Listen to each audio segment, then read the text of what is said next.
Être victime d'un acte criminel, mais ne pas obtenir justice parce que le tribunal a dû mettre fin aux procédures en raison de délais qui n'ont pas été respectés. Un scénario dévastateur, selon cette directrice de centre d'aide aux victimes. Un arrêt des procédures, là, c'est fini, c'est plate. Tu n'as pas pu t'exprimer, tu n'as pas pu faire valoir ton point de vue, alors que ça fait des mois que tu attends. L'an dernier, le tribunal a ordonné l'arrêt de procédure dans 83 dossiers.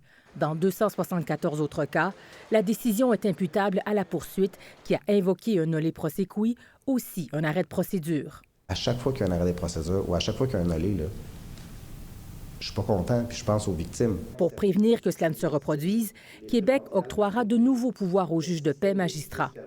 Ils se chargeront des comparutions et des enquêtes sur remise en liberté des accusés, allégeant ainsi le travail des juges de la Chambre criminelle et pénale, normalement responsables de ces tâches. Ça représente 15 à 20 juges à temps plein à la Cour du Québec qui font des comparutions et des enquêtes sur mise en liberté. Donc, c'est un effet de cascade, justement pour que les juges à la Cour du Québec se concentrent sur les procès qui sont complexes, pour les requêtes qui sont complexes. L'objectif, boucler les dossiers criminels en 212 jours plutôt que 301 jours comme c'est le cas présentement.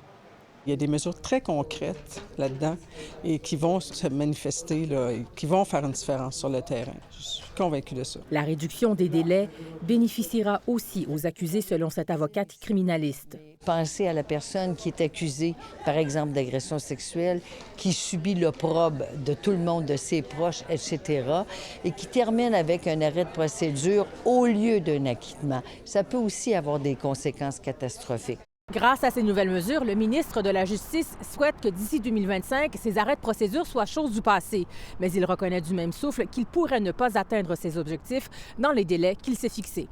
Ici Valérie Michaël Abain, Radio-Canada, Montréal.